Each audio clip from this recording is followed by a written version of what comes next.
아버지가 전화기를 내려놓으며 말했다.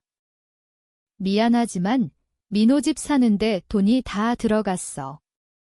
내 수술비는 내가 알아서 해라. 그 말이 내 귀에 박힌 순간 병실의 형광등이 유난히 차갑게 느껴졌다. 나는 김지은, 당시 32살이었다. 위암 말기 진단을 받은 지 한 달째. 의사는 말했다. 수술비와 항암 치료비를 합쳐 최소 5천만 원을 당장 수술하지 않으면 1년도 버티기 어렵다고. 나는 부모님께 전화했다. 평생 나를 쓸모없는 딸로 여겨온 그분들께.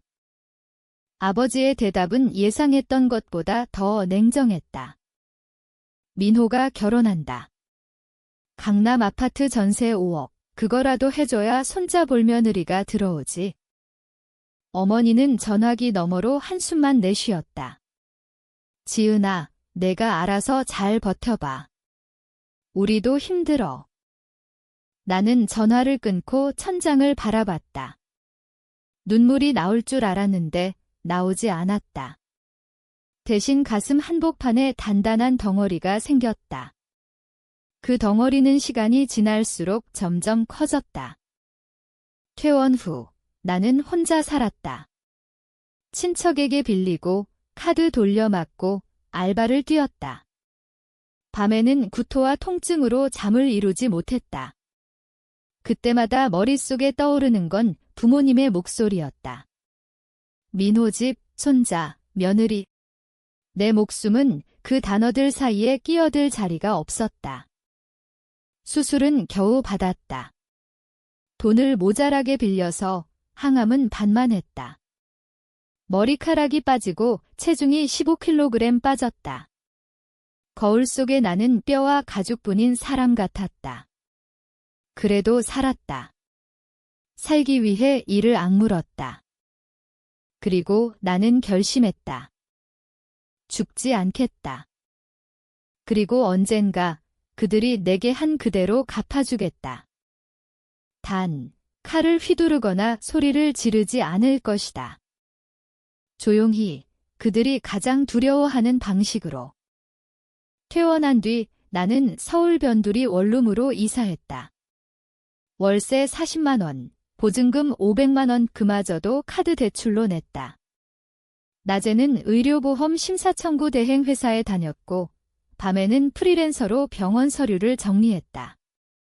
잠은 하루 4시간도 채 되지 않았다. 부모님은 가끔 전화했다. 내용은 늘 똑같았다. 민호 애기가 태어났어. 귀엽지? 민호네 집 인테리어 끝났대. 사진 보낼까? 나는 축하드려요 라고만 답했다. 목소리를 가다듬어 떨리지 않게. 2018년 민호가 결혼했다. 강남 34평 아파트 전세 5억. 부모님이 전 재산을 털고 대출까지 받아 마련해줬다고 들었다. 나는 결혼식에 가지 않았다. 그날 나는 응급실에 있었다. 항암 부작용으로 쓰러져서. 2020년 나는 회사를 그만두고 부동산 공인중개사 자격증을 땄다. 이유는 단순했다. 부동산은 한국에서 가장 확실한 돈의 언어니까. 부모님이 민호에게 준 그 언어를 나도 배우기로 했다. 공인중개사 사무실에서 일하며 나는 돈을 모았다. 고객들의 대출 서류를 보며 은행의 약점을 파악했다. 빌라 한 채를 싸게 사서 전세를 놓고 그 보증금으로 또 다른 빌라를 샀다. 레버리지를 배웠다. 빚이 무섭다는 걸 알았지만 더 무서운 건 아무것도 없는 거였다. 2022년 부모님 댁이 경매로 나왔다. 아버지가 퇴직 후 민호 사업에 돈을 대주다 실패한 탓이었다. 강남 아파트는 민호 명의라 손댈 수 없었지만 부모님이 살던 송파의 30평 아파트는 은행 대출이 붙어 있었다. 나는 그 경매에 참여했다. 아무도 모르게 낙찰받았다. 그리고 나는 그 집의 새 주인이 되었다. 낙찰 소식을 듣는 순간 나는 아무 감정도 느끼지 못했다. 그게 더 무서웠다. 기뻐해야 할까, 슬퍼해야 할까? 아무것도 없었다. 그냥 다음 단계를 생각했다. 부모님은 집을 비워야 했다. 법적으로는 3개월 유예 기간이 있지만 나는 기다릴 생각이 없었다. 공인중개사를 통해 연락했다. 새 집주인이 직접 관리하고 싶어 하십니다. 빠른 이사가 가능할까요? 어머니가 전화했다. 목소리가 떨렸다. 지은아, 이사해야 할 것 같아. 집이 경매로 넘어갔대. 나는 놀란 척했다. 정말요? 어떻게 된 거예요? 어머니는 울먹였다. 아버지가 민호 사업에 돈을 좀 대줬는데 망했어. 나는 조용히 말했다. 힘내세요. 새 집 구하는데 도와드릴게요. 그리고 나는 부모님이 새로 구한 집을 알아봤다. 송파에서 멀지 않은 노원구의 오래된 아파트. 월세 80만 원, 보증금 1억. 부모님은 보증금을 마련하지 못해 반전세로 들어갔다. 보증금 5천만 원, 월세 50만 원. 나는 그 건물을 샀다. 전소유주가 급매로 내놓은 물건이었다. 시세보다 2억 싸게. 나는 대출을 더 끌어왔다. 이제 내 명의의 건물이 새 채였다. 계약서에 도장을 찍는 날, 나는 부모님을 불렀다. 새 집 구했어요. 보증금도 적고 월세도 싸요. 여기로 오세요. 부모님은 눈물을 글썽이며 감사 인사를 했다. 나는 미소 지었다. 그 미소가 진심인지 거짓인지 나조차 알 수 없었다. 부모님이 이사 온 날, 나는 처음으로 그 집에 갔다. 현관문을 열자 어머니가 나를 끌어안았다. 지은아, 고마워. 정말 고마워. 아버지는 머리를 숙이고 있었다. 민호는 오지 않았다. 애를 봐야 한다며. 나는 집을 둘러봤다. 25평, 30년 된 아파트. 벽지에 곰팡이가 슬어 있었고 바닥은 삐걱거렸다. 부모님이 평생 살던 송파 아파트와는 비교도 되지 않았다. 나는 말했다. 월세는 50만 원으로 하죠? 보증금은 그대로. 어머니가 놀라 물었다. 집주인이 누구야? 나는 대답하지 않았다. 그냥 웃었다. 한 달 뒤, 나는 월세를 80만 원으로 올렸다. 법적으로 가능한 인상폭이었다. 부모님은 당황했다. 지은아, 집주인한테 말 좀 해줘. 우리가 어떻게 80만 원을 내? 나는 말했다. 요즘 집값이 많이 올랐대요. 어쩔 수 없대요. 아버지가 처음으로 화를 냈다. 도대체 누군데 이렇게 독한 거야? 나는 조용히 말했다. 저도 잘 모르겠어요. 그 후로 나는 정기적으로 집을 방문했다. 보일러가 고장 났다고 하면 일부러 늦게 수리업체를 불렀다. 곰팡이가 핀다고 하면 습기 관리 잘하세요 라고만 답했다. 부모님은 점점 초췌해졌다.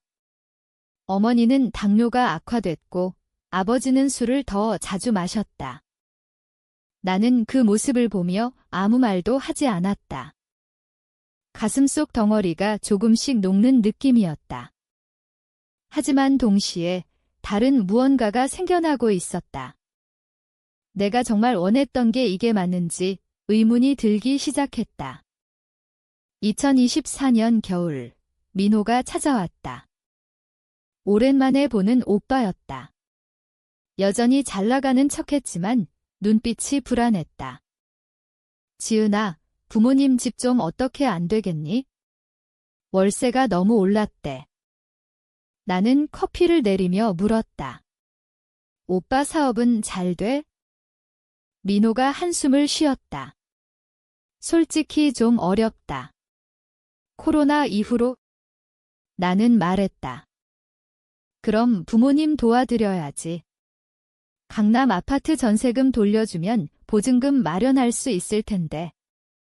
민호가 발끈했다. 그건 내 집이야. 애들 키우려면 어쩌라고. 나는 미소 지었다. 그래. 그럼 부모님은 내가 알아서 할게. 그날 밤 나는 부모님께 문자를 보냈다. 다음 달부터 월세 120만 원입니다. 계약서에 명시된 연 5% 인상입니다. 어머니가 바로 전화했다. 울음이 섞인 목소리였다. 지은아, 우리 죽으라는 거야? 나는 잠시 침묵했다. 그리고 말했다. 엄마, 내가 아플 때 엄마는 뭐라고 했어? 전화 너머로 침묵만 흘렀다. 나는 전화를 끊었다. 그 후 부모님은 민호에게 도움을 청했다. 민호는 조금씩 돈을 보냈지만 곧 끊겼다. 강남 아파트 대출 이자가 만만치 않았기 때문이다. 나는 그 모든 과정을 지켜봤다. 가족 카톡방에서 오가는 메시지, 어머니의 울음소리, 아버지의 한숨. 나는 아무 말도 하지 않았다. 그저 다음 단계를 준비했다. 2025년 봄, 부모님이 결국 이사 통보를 받았다. 미납 월세가 쌓여 법원 명령이 내려왔다. 나는 직접 퇴거 집행에 입회했다. 변호사와 함께. 현관 앞에 서 있는 부모님을 보았다. 어머니는 머리가 하얗게 새었고 아버지는 허리가 구부정해져 있었다. 어머니가 나를 보고 울음을 터뜨렸다. 지은아, 내가 집주인이었어? 나는 고개를 끄덕였다. 아버지가 떨리는 목소리로 물었다. 왜 이렇게까지? 나는 대답했다. 아버지가 저한테 하셨던 말 기억나세요? 내가 알아서 해라. 부모님은 아무 말도 하지 못했다. 이삿짐 트럭이 도착했다. 짐은 얼마 되지 않았다. 그들이 트럭에 오르는 모습을 마지막으로 봤다. 어머니가 뒤돌아 나를 보며 말했다. 지은아, 미안해. 나는 아무 대답도 하지 않았다. 트럭이 멀어지는 걸 보며 생각했다. 이게 정말 복수였나? 아니면 그저 나 자신을 더 깊은 구덩이로 밀어넣은 건가? 지금도 가끔 그날을 떠올린다. 그리고 스스로에게 묻는다. 내가 이긴 걸까? 아니면 그들처럼 된 걸까?